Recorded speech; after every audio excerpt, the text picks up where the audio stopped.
The dust settled in the empty streets of Silver Creek as Quentin Calloway knelt before a simple wooden cross, his weathered Stetson pressed against his chest, the weight of grief evident in the stooped curve of his shoulders. For 3 months, he had made this daily pilgrimage to Joanna's grave, watching as the seasons changed around him while his heart remained frozen in time.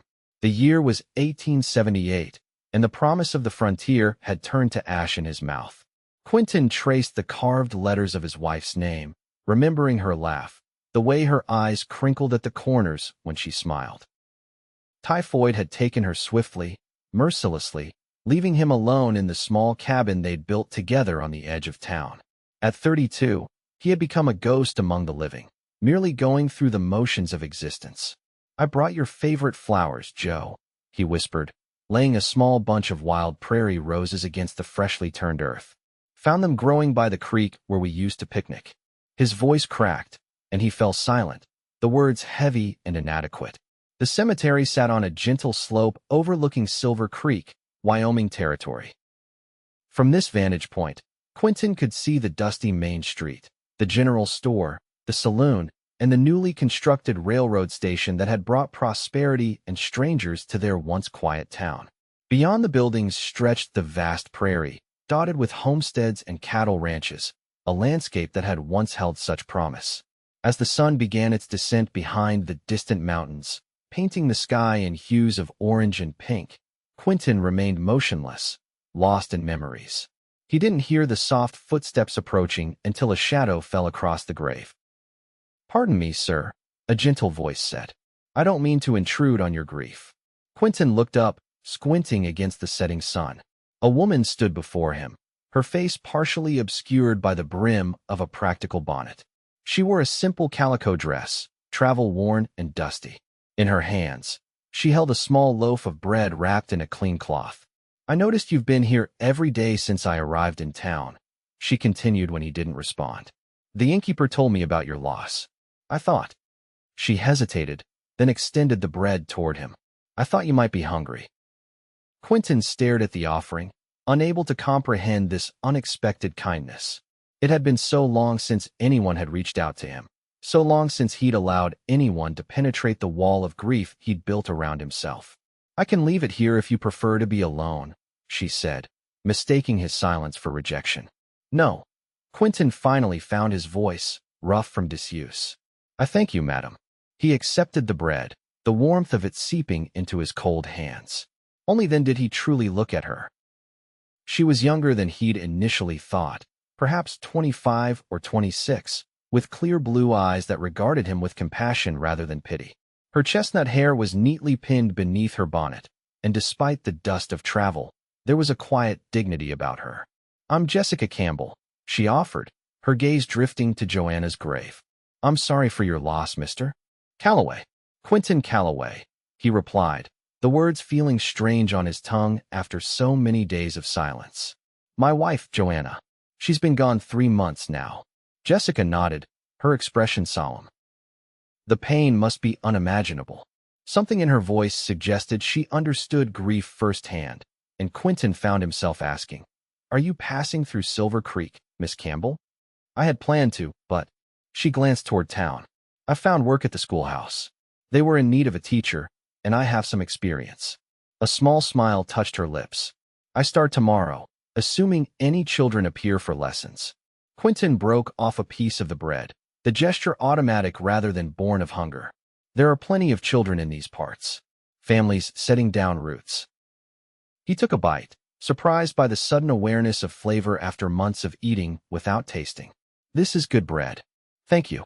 My grandmother's recipe." Jessica looked toward the setting sun. "I should return to town before dark. The roads can be treacherous for a woman alone." Something stirred within Quentin, a sense of duty perhaps, or simply the first flicker of connection he'd felt since Joanna's passing. "Allow me to escort you, Miss Campbell. It's not safe to walk unaccompanied." Surprise registered on her face, followed by a grateful nod. "That's kind of you, Mr. Calloway." As they walked the dirt path leading back to town, Quentin found himself stealing glances at this stranger who had broken through his isolation with nothing more than a loaf of bread and a gentle word. He couldn't have known then that this simple act of kindness would be the first step on a journey that would eventually lead him back to life. The next morning, Quentin found himself standing outside the schoolhouse, his hat in his hands, watching his children filed into the modest wooden building. He hadn't planned to come here. His feet had simply carried him while his mind was elsewhere. Now, feeling foolish, he considered turning back when the door opened and Jessica appeared. "Mr. Calloway," she said, surprise evident in her voice. "Is everything all right?" He shifted uncomfortably, suddenly aware of his unkempt appearance, the beard he'd neglected to trim, the shirt he'd worn for too many days. "I wanted to thank you properly for your kindness yesterday, Miss Campbell, and to see if there might be anything you need for the school." Her face brightened. "Actually, there is. Some of the older boys seem determined to test my authority. A male presence might remind them of their manners." Before he knew it, Quentin found himself sitting at the back of the schoolroom, watching as Jessica attempted to wrangle 20 children of various ages into some semblance of order. Her patience was remarkable, her voice firm but kind as she established rules and expectations. When one boy, no more than 12, made a disrespectful remark, Quentin stood without thinking. "Young man," he said, his voice carrying the quiet authority that had once made him a respected rancher. "Where I come from, we show respect to our teachers." The boy slouched in his seat, properly chastened, and Jessica shot Quentin a grateful look that warmed something long cold within him. After the children were dismissed, Jessica approached him. "Thank you for your help today. I wasn't certain I'd made the right decision, coming to such a remote place." "What brought you to Silver Creek?" Quentin asked as they walked out into the late afternoon sunshine. Jessica hesitated, her expression momentarily clouding. "A need for a fresh start. My father passed last winter, and there was little left for me in Pennsylvania." "I'm sorry for your loss," Quentin said, the words feeling inadequate but sincere. "Thank you." She glanced at him, her eyes assessing. "Will I see you at the schoolhouse tomorrow?" The question caught him off guard. His routine for months had been the same. Tend to minimal chores at his neglected ranch, visit Joanna's grave, return home to an empty cabin. The thought of deviating from this pattern felt almost like a betrayal. "I'm not sure I'd be much help," he hedged. "You were today?" Jessica countered. "Besides, I believe you need the company as much as I need the assistance." Her directness startled him, as did the realization that she was right. The brief hours in the schoolhouse had been the first time in months he'd thought about something other than his grief. "I'll consider it," he finally said. That night, as Quentin sat alone in the cabin he'd built for Joanna, he found himself thinking of Jessica Campbell. There was a quiet strength about her that reminded him of his late wife, yet she was entirely her own person. The bread she'd given him still sat on his table, and he broke off another piece, remembering her kindness. For the first time since Joanna's death, he found himself thinking of the future rather than the past. The following day, Quentin did return to the schoolhouse, and the day after that. What began as a simple act of assistance gradually evolved into a routine. He would help with the more unruly students, repair broken furniture, and sometimes simply listen as Jessica read aloud to the younger children. In those moments, watching her animated expressions as she brought stories to life, Quentin felt the first tentative stirrings of healing. 2 weeks after their first meeting, Jessica approached him as he was fixing a broken window shutter. "I've been invited to Sunday dinner at the Harriman's ranch," she said. "Mrs. Harriman suggested I bring a guest. Would you consider accompanying me?" Quentin's hands stilled. The thought of social interaction, of forced conversation and curious glances, made his stomach tighten. "I haven't been much for socializing lately." "I understand," Jessica said softly. "But perhaps it's time to take another step forward." She hesitated, then added, "Joanna wouldn't want you to live in isolation forever." The mention of his wife's name from Jessica's lips startled him.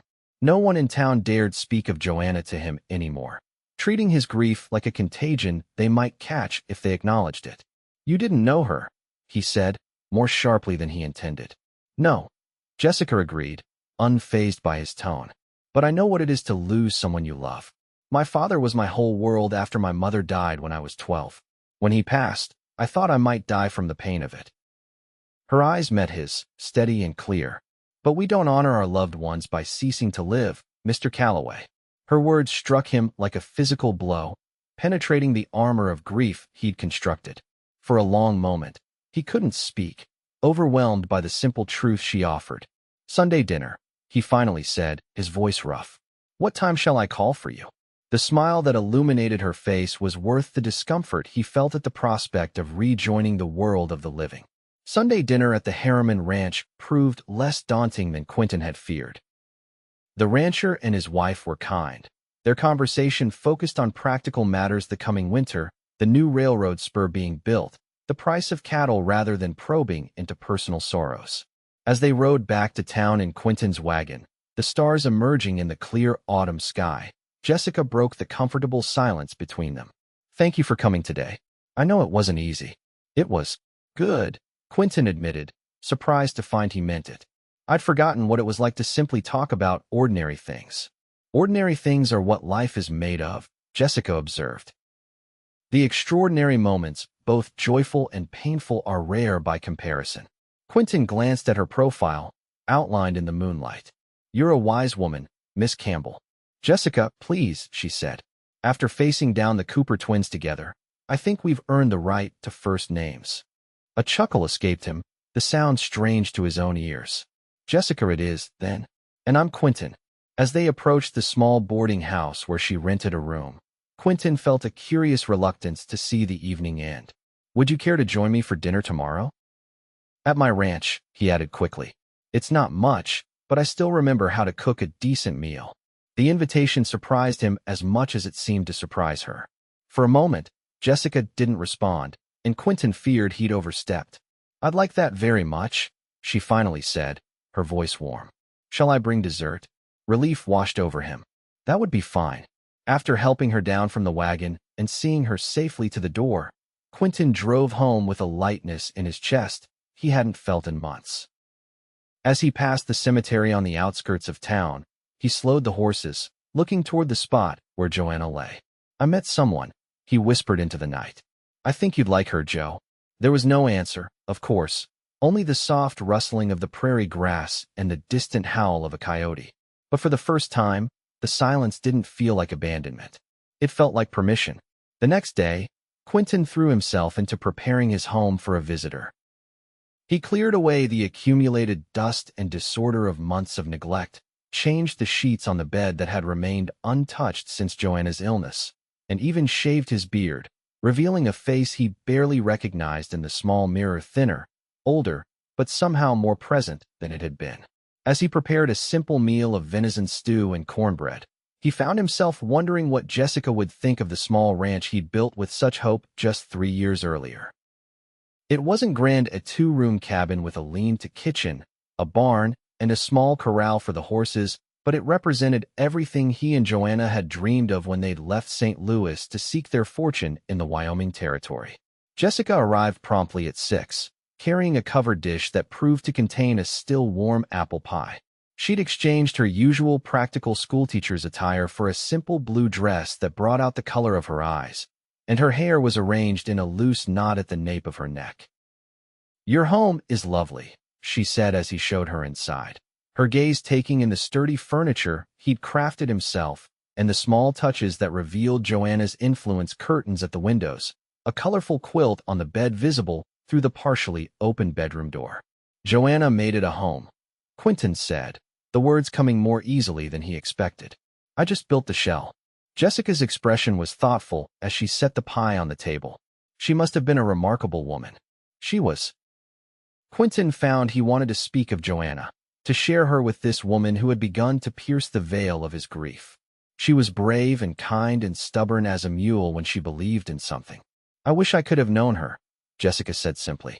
During dinner, Quentin found himself telling Jessica about his life with Joanna, how they'd met at a church social in St. Louis, how she'd insisted on accompanying him west despite her father's objections, how she'd faced the hardships of frontier life with unfailing courage and good humor.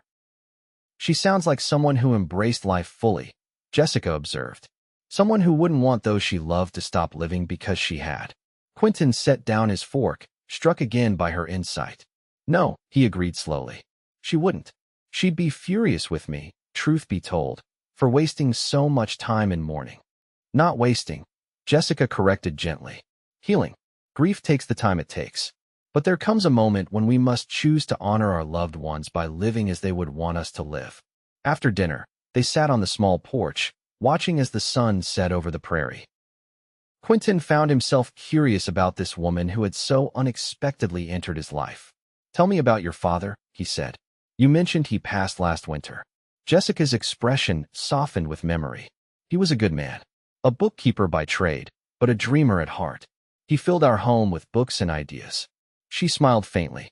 "He never quite recovered after my mother died. He lived for me, I think, and when I was grown, he simply faded." "Is that why you came west? To escape the memories?" She considered the question. "Partly. But also because I wanted more than the life that was expected of me in Harrisburg.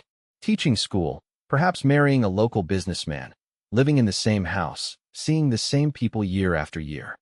Her eyes met his. "I wanted adventure. I wanted to be somewhere that needs me."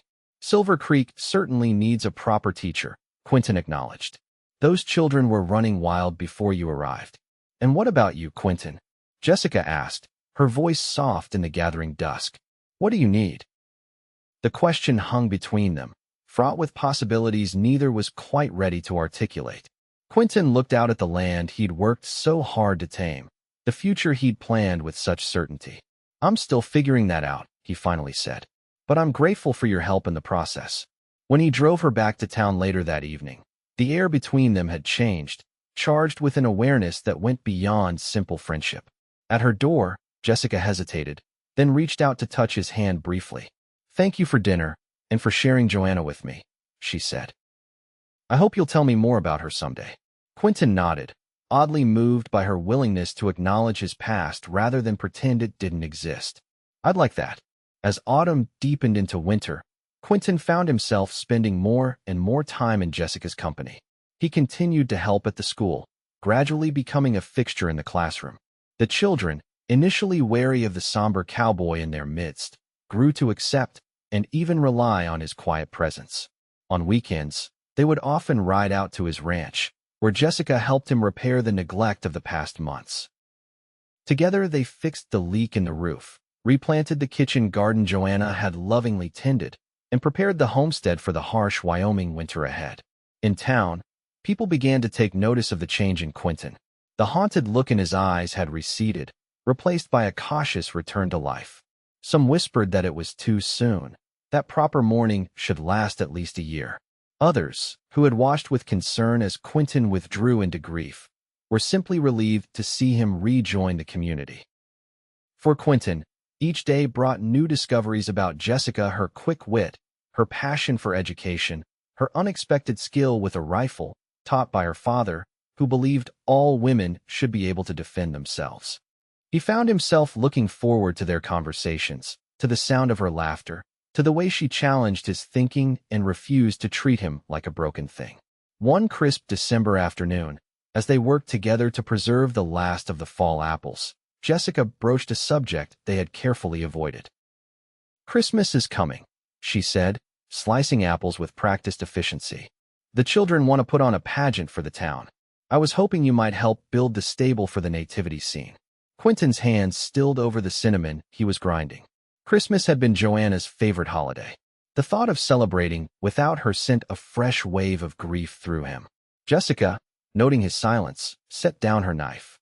"It's too soon," she said, understanding in her voice. "I shouldn't have asked." "No," Quentin said, forcing himself to meet her gaze. "It's not that. It's just—" Joanna loved Christmas. She would start planning weeks in advance, making gifts, baking special treats. He swallowed hard. "Last Christmas, she was already showing signs of illness, though we didn't know what it was yet. She insisted on making everyone's favorites anyway. She was so tired, but she wouldn't rest." Jessica reached across the table to cover his hand with her own.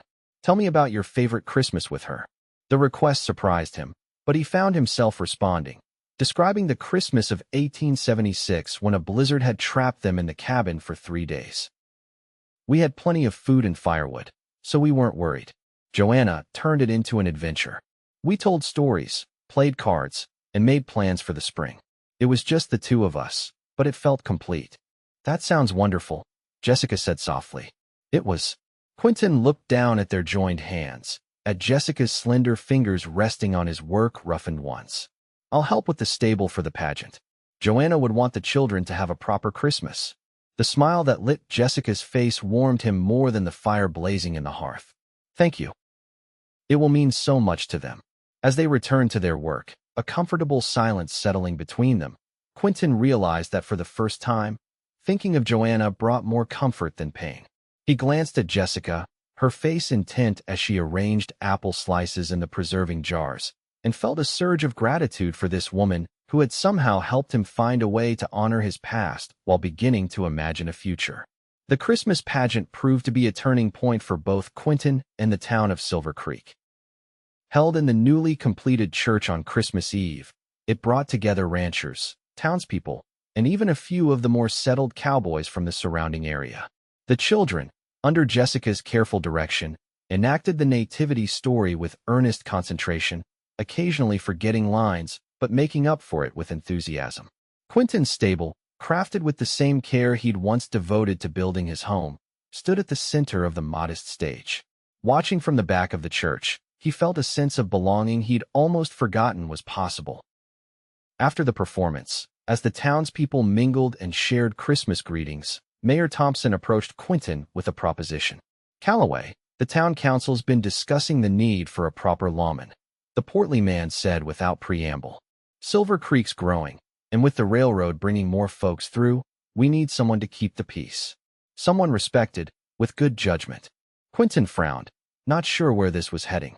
Marshall Fuller from Cheyenne stops by every few weeks. Isn't that enough? Thompson shook his head. Not anymore. We need someone here full-time. Someone like you.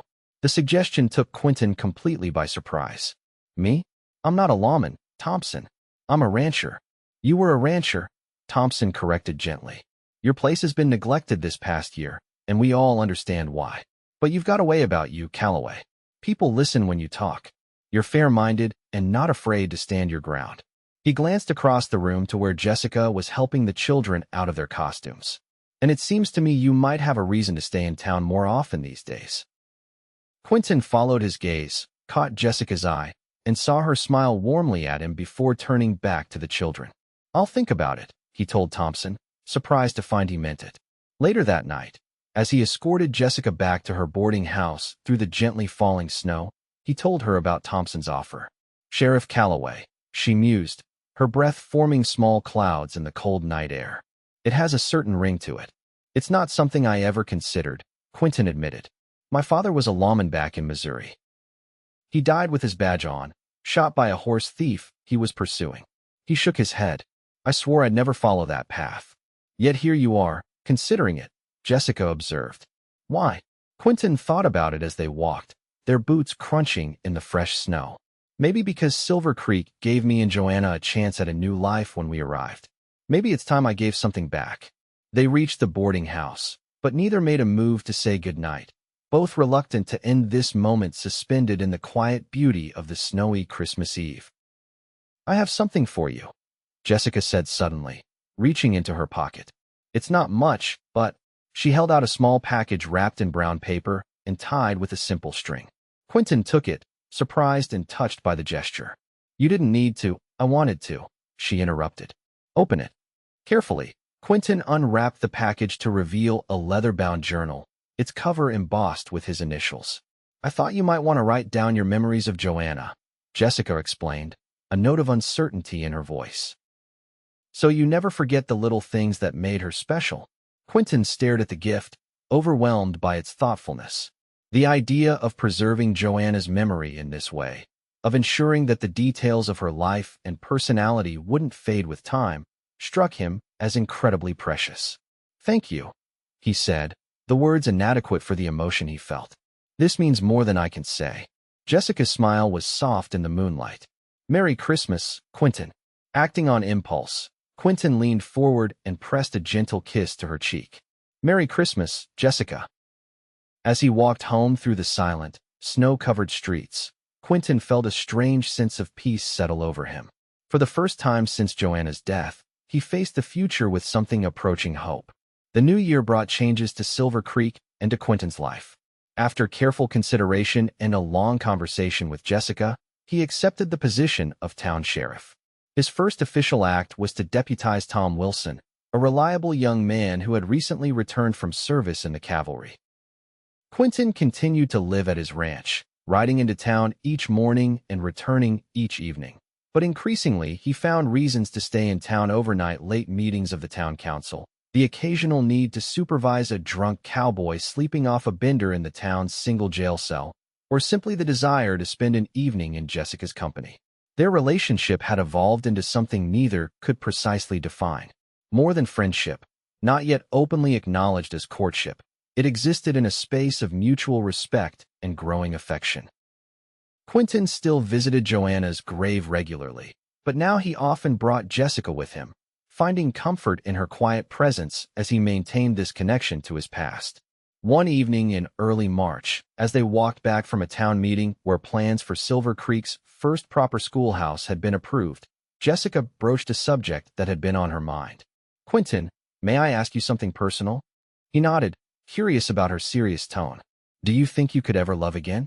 The question came out in a rush, as if she'd been holding it back for some time. "Not replacing what you had with Joanna, but something new and different?" Quentin stopped walking, turning to face her in the deepening twilight.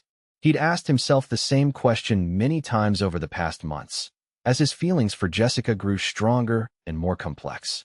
"I believe I could," he said carefully. "I believe I am." Jessica's eyes widened, and for a moment she seemed unable to speak. "You're saying—" "I'm saying that I care for you, Jessica. More than I thought possible after losing Joanna." Quentin took her hand, suddenly certain of what he needed to express. "You've helped me find my way back to life, not by trying to replace what I lost, but by showing me there can be a different kind of happiness." Jessica's hand trembled in his. "I've been afraid to speak of my feelings," she admitted. "Afraid you would think I was trying to take her place, or that it was too soon." "Joanna will always have a place in my heart," Quentin said, the words coming easily now. "But my heart, it seems, is large enough to love again."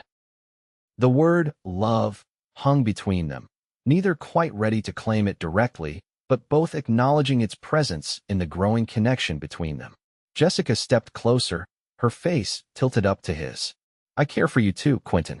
Very much." In the middle of Silver Creek's main street, with the last light of day fading around them, Quentin Calloway kissed Jessica Campbell for the first time.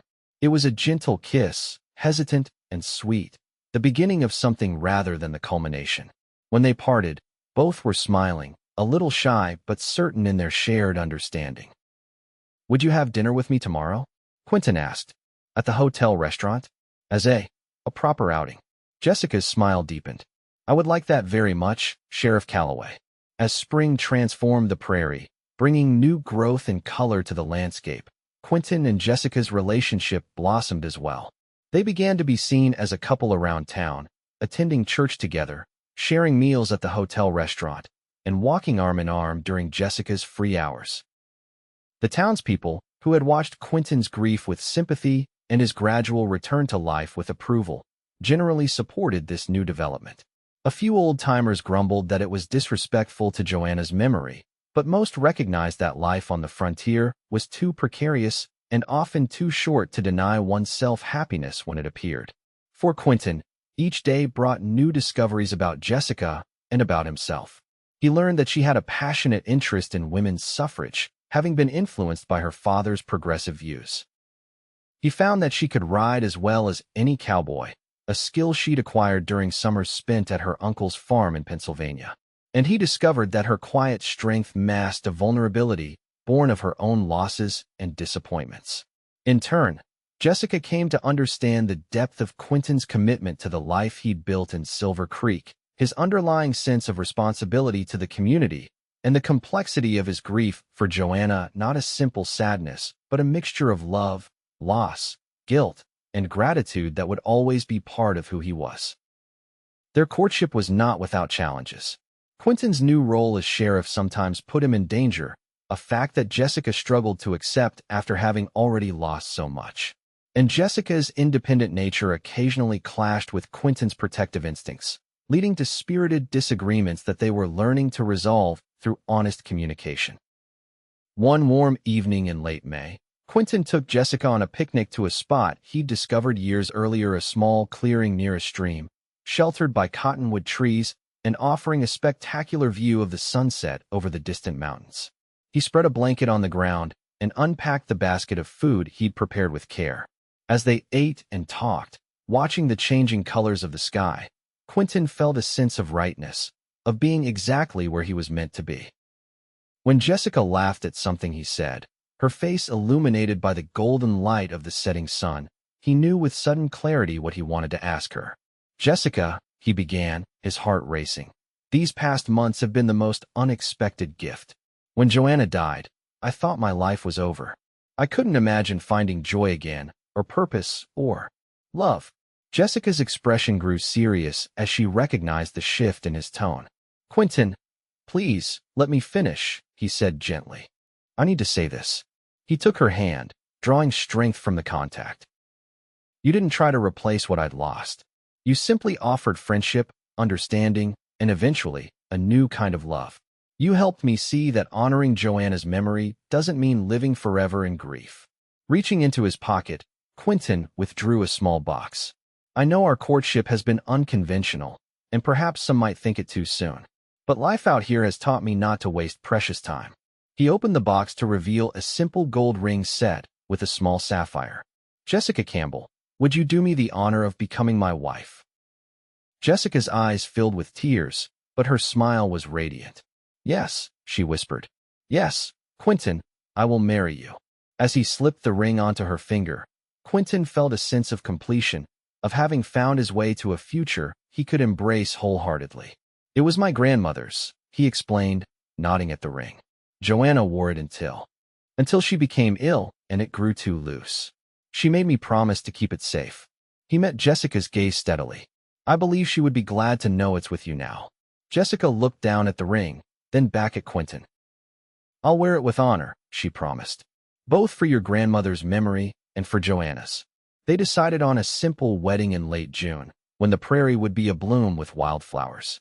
As the day approached, Quentin found himself filled with a mixture of emotions: joy in his future with Jessica, gratitude for the second chance at happiness, and a poignant awareness of Joanna's absence on this significant day. The morning of the wedding, Quentin rose early and rode to the cemetery. The sun was just beginning to warm the day as he knelt beside Joanna's grave, now marked with a proper headstone rather than the simple wooden cross of the previous year. "I'm getting married today, Joe," he said softly, placing a bouquet of prairie roses beside the stone. "To Jessica, I think you'd approve of her. She's strong and kind, like you, but in her own way." He traced the carved letters of Joanna's name. "I want you to know that I'll always love you. That hasn't changed, but I've found room in my heart for Jessica too." A gentle breeze stirred the grass around the grave, carrying the sweet scent of summer flowers. Quentin sat in silence for a moment, remembering the day he'd married Joanna, the hopes and dreams they'd shared, the brief but precious time they'd had together.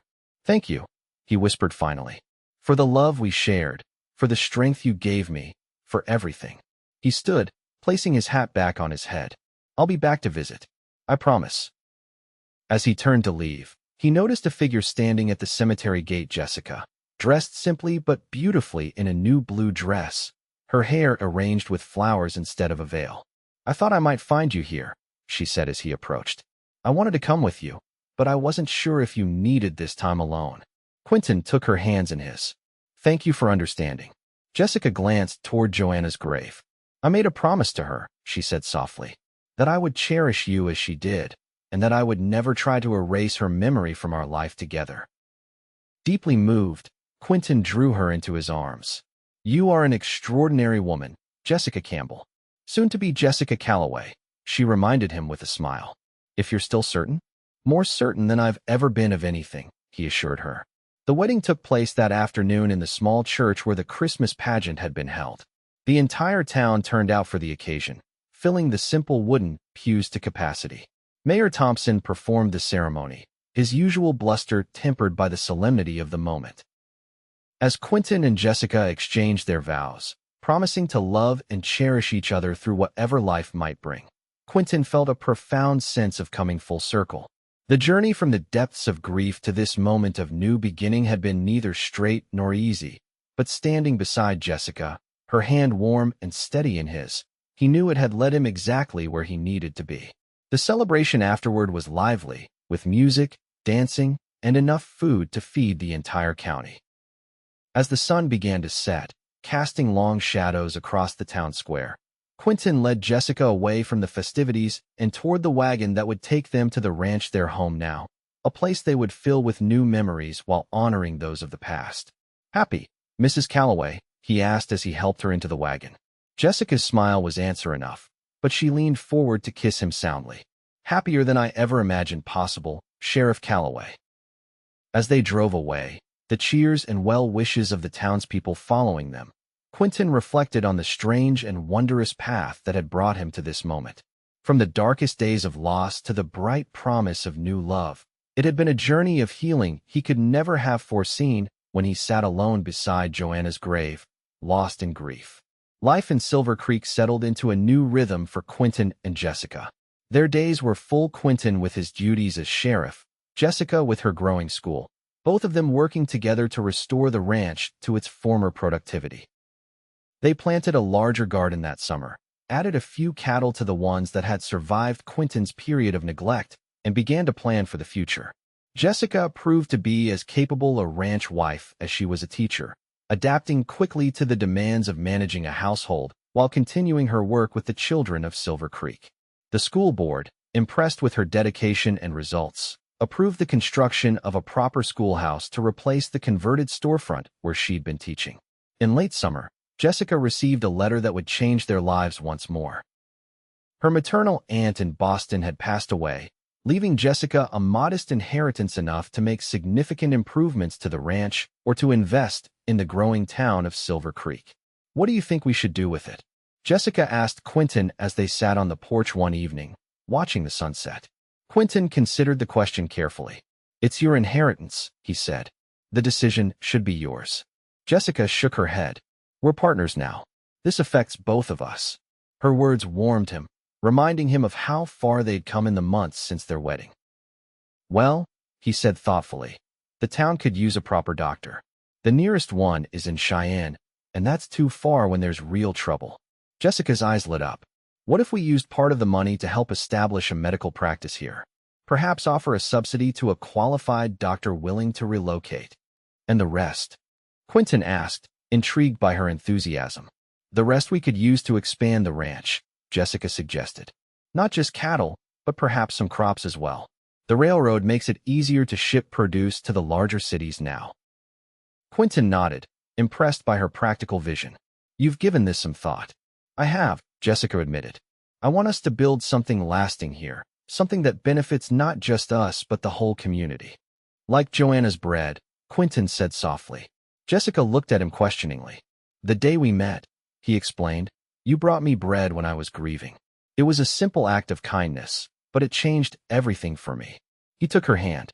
"Now you want to extend that same spirit of generosity to the entire town."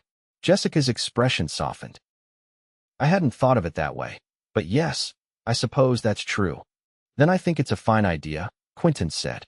"Let's write to the medical college in Denver and see if they know of any promising young doctors looking to establish a practice." Their plan came to fruition more quickly than either had anticipated. By early fall, Dr. Samuel Grant, a recent graduate with a young family and a desire to serve a frontier community, had agreed to establish a practice in Silver Creek. The town council, led by Mayor Thompson, eagerly approved the use of a vacant building on Main Street for a clinic, with living quarters above for the doctor's family. With the arrival of Dr. Grant, his wife Eleanor, and their two small children, Silver Creek took another step toward becoming a stable, prosperous community. The presence of medical care attracted more families to the area, which in turn led to expansion of the school and other services. For Quentin and Jessica, the growth of the town they'd chosen as their home was a source of pride and satisfaction. They worked together to implement Jessica's vision for the ranch, adding fields of wheat and corn to complement their small herd of cattle. The work was hard but rewarding, bringing them closer as they faced challenges and celebrated successes together. As winter approached once more, Bringing with it the anniversary of their first meeting, Jessica had news of her own to share. One evening, as they sat before the fire in the cabin that now reflected both Joanna's touches and Jessica's additions, she took Quentin's hand and placed it gently on her stomach. "I believe we'll need to make room for one more come spring," she said, her voice soft with wonder. Quentin stared at her, momentarily speechless, then gathered her into his arms, his heart overflowing with joy and gratitude. "A baby," he whispered against her hair. "Our baby. Are you happy?" Jessica asked, leaning back to search his face. Beyond words, Quentin assured her. Though also a bit terrified, he admitted with a shaky laugh. Jessica smiled, understanding in her eyes. "Me too. But we'll figure it out together, as we have everything else." That night, as Jessica slept peacefully beside him, Quentin lay awake, contemplating the extraordinary journey that had brought him to this moment. From the depths of grief to the heights of new joy, it had been a path he could never have imagined when he sat alone beside Joanna's grave. He thought of the bread Jessica had placed in his hands that day, a simple offering that had somehow contained the seeds of hope, of healing, of new beginnings. And he thought of all that had grown from that small act of kindness, love, partnership, community, and now, the promise of new life. In the quiet darkness, Quentin whispered a prayer of thanks for second chances, for the resilience of the human heart, and for the woman sleeping beside him who had helped him discover that love was not a finite resource but an expanding universe, capable of encompassing both cherished memories and new dreams. As winter gave way to spring, Jessica's pregnancy progressed well under Dr. Grant's attentive care. The town buzzed with anticipation for the new arrival, with the women organizing a quilting bee to create a special blanket for the baby and the men offering to help Quentin prepare a nursery in what had been a storage room in the cabin. Quentin threw himself into the preparations with characteristic thoroughness, crafting a cradle from pine harvested from the foothills, building shelves for the small but growing collection of children's books that Jessica had begun to acquire, and even attempting to knit a tiny pair of booties under the patient guidance of Mrs. Thompson. As Jessica's due date approached, Quentin found himself increasingly protective, trying to convince her to reduce her teaching hours and limit her activities at the ranch. Jessica, while touched by his concern, maintained her independence. "Women have been having babies since the beginning of time, Quentin," she reminded him one evening when he expressed concern about her walking the half-mile to school. "And frontier women don't have the luxury of withdrawing from life for months on end. I just want to be sure you're both safe," Quentin said, placing a gentle hand on her rounded belly. Jessica covered his hand with her own. "We are, and I promise to be sensible. But I need to keep active and engaged, for my own peace of mind." Quentin nodded, recognizing the wisdom in her words even as his protective instincts urged him to wrap her in cotton wool. It was a balance they were still learning to strike, his tendency toward caution and her natural independence, finding common ground in mutual respect and compromise. As spring deepened, bringing with it wildflowers and new growth across the prairie, the town of Silver Creek faced an unexpected challenge. A band of rustlers began targeting the smaller ranches in the area, stealing cattle and occasionally horses, always managing to stay one step ahead of pursuit. As sheriff, Quentin was responsible for organizing the response, a duty that increasingly took him away from home just when he was most reluctant to leave Jessica. After the third raid in as many weeks, he found himself torn between his responsibilities to the community and his commitment to his growing family. "You have to go," Jessica told him firmly when he received word of yet another theft at the Johnson Ranch 10 miles south of town. "That's your job, Quentin, and I'll be fine here." "You're 8 months pregnant," Quentin pointed out, though he was already strapping on his gun belt. "What if something happens while I'm gone?" "Then I'll send for Dr. Grant," Jessica said practically. "And Mrs. Thompson has already offered to stay with me if you need to be away overnight." She straightened his collar with a familiar gesture that never failed to touch him. "Go catch these thieves so we can all sleep easier." Reluctantly, Quentin organized a posse of local ranchers and his deputy, Tom Wilson, to track the rustlers.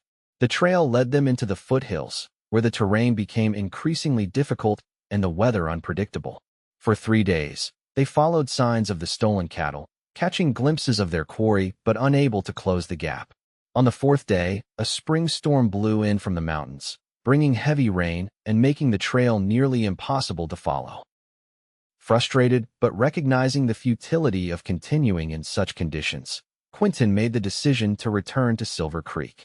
As they rode back into town, wet, muddy, and disheartened, Quentin was met by Tom Baker, one of the school board members, riding hard in the opposite direction. "Sheriff," Baker called, reining in his horse. "Thank God you're back. It's your wife. She's gone into labor early. Dr. Grant's with her, but he sent me to find you."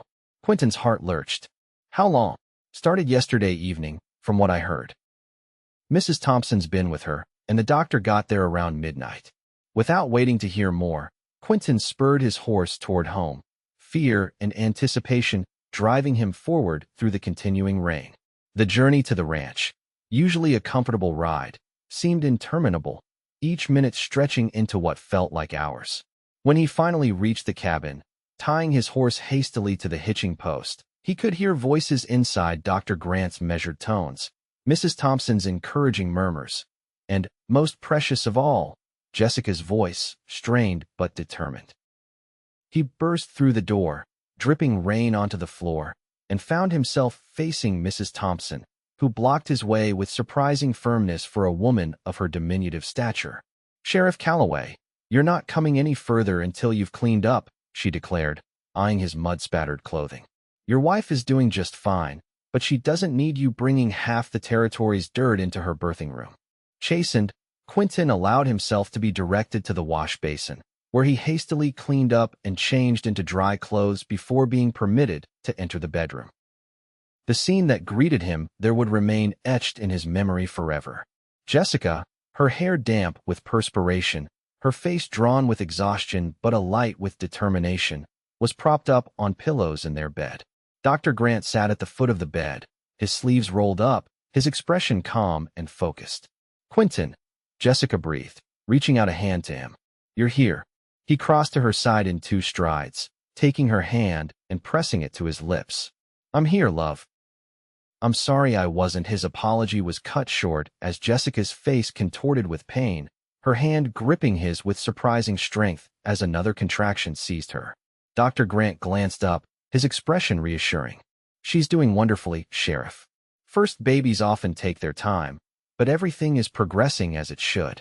For the next several hours, Quentin remained at Jessica's side, supporting her through each contraction, wiping her brow, and murmuring encouragement.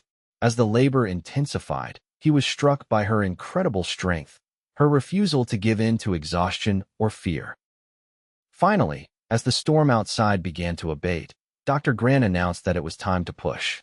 Jessica, drawing on reserves of energy Quentin could scarcely comprehend, bore down with renewed determination. "I can see the head," Dr. Grant reported. "One more good push, Mrs. Calloway." With a cry that seemed to come from the depths of her being, Jessica gave one final, tremendous effort, and suddenly the room was filled with a new sound: the indignant wail of their child entering the world. "You have a daughter, Dr. Grant announced, his professional demeanor briefly giving way to a broad smile as he placed the squalling infant on Jessica's chest. Quentin stared in wonder at the tiny, red-faced creature nestled against Jessica's skin, her fingers impossibly small, her dark hair plastered wetly to her head. A feeling he couldn't begin to articulate welled up within him, a mixture of awe, terror, and love so powerful it seemed to expand his chest beyond what it could contain. "She's perfect," Jessica whispered, her exhaustion momentarily forgotten as she gazed at their daughter. "Isn't she perfect, Quentin?" "Perfect," he agreed, his voice rough with emotion. He reached out tentatively to touch the baby's cheek, marveling at the softness of her skin. "Hello, little one. We've been waiting for you." After Dr. Grant had completed his ministrations and Mrs. Thompson had helped clean and swaddle the baby, they left the new family alone for a time. Quentin sat on the edge of the bed, one arm around Jessica, the other cradling their daughter, who had fallen asleep after her first nursing. "What shall we name her?" Jessica asked softly. They had discussed names over the winter months, but had never quite settled on one.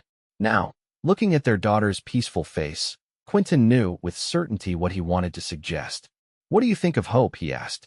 It seems fitting. Jessica's eyes filled with tears as she understood the significance of the name. Hope, she repeated, testing it. Yes, that's exactly right. She looked up at Quentin, her expression solemn.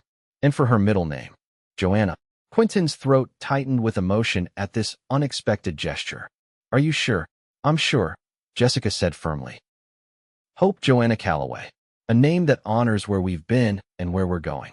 Quentin gathered his wife and daughter closer, overwhelmed by the journey that had brought them to this moment of perfect happiness.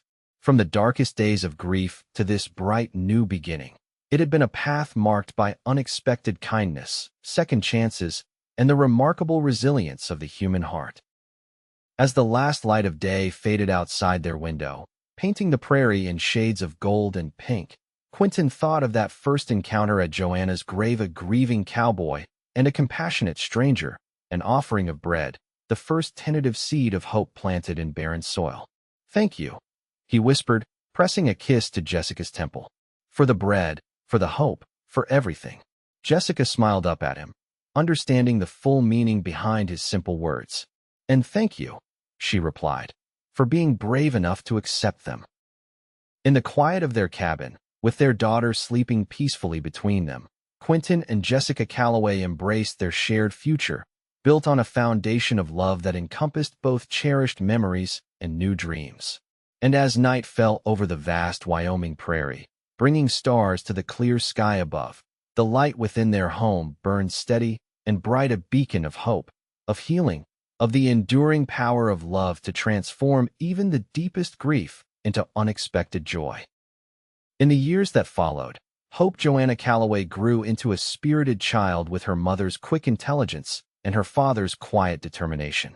The family expanded with the arrival of a son, James Quentin, 2 years later, and eventually a second daughter, Eleanor Rose, named for Dr. Grant's wife, who had become Jessica's dear friend and confidant. Silver Creek prospered and expanded, becoming a hub for the surrounding ranches and farms. The railroad brought new opportunities for commerce, and the town's reputation for stability and community spirit attracted families seeking a better life on the frontier. Quentin continued to serve as sheriff until Hope was 10, when he decided to focus entirely on the ranch, which had grown into one of the most successful operations in the county. Jessica divided her time between her family and the school, eventually training a younger teacher to take over the daily classes while she focused on developing a curriculum that became a model for other frontier schools. They never forgot the journey that had brought them together, the grief, the kindness, the slow rebuilding of a life that had seemed beyond repair.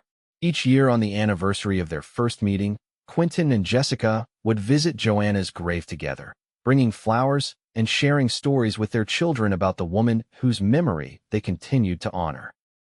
And though life on the frontier was never easy, bringing its share of hardships, challenges, and occasional heartbreak, the Calloway family faced each day with the same spirit that had sustained them from the beginning, a spirit of resilience, compassion, and unwavering hope. For Quentin, who had once sat alone beside his wife's grave, certain that his capacity for joy had been buried with her, the greatest lesson had been the one Jessica taught him through that first simple act of kindness, that the human heart, even when broken, contains infinite possibilities for healing and growth. As he watched his children playing in the meadow behind their home one golden autumn afternoon, Hope, now a young woman on the cusp of adulthood, James growing tall and strong, and little Ellie chasing butterflies with infectious delight, Quentin felt a familiar presence beside him. "They're beautiful, aren't they?" Jessica said, slipping her hand into his. The years had added touches of silver to her chestnut hair and fine lines around her eyes. But to Quentin, she was more beautiful than ever, her face reflecting the wisdom and joy of their shared journey. "They are," he agreed, drawing her close. "As is their mother." Jessica smiled up at him, the same smile that had first pierced the veil of his grief all those years ago. "Happy?" she asked, a question that had become a familiar ritual between them. "Beyond measure," Quentin replied, the answer as true now as it had been the first time she'd asked, "and grateful for every moment." As the sun began its descent toward the distant mountains, painting the prairie in hues of gold and amber, Quentin reflected on the strange and wondrous path that had led him from despair to this moment of profound contentment. It had begun with a simple act of kindness, bread laid in the hands of a grieving man, hope planted in a heart that believed itself beyond healing.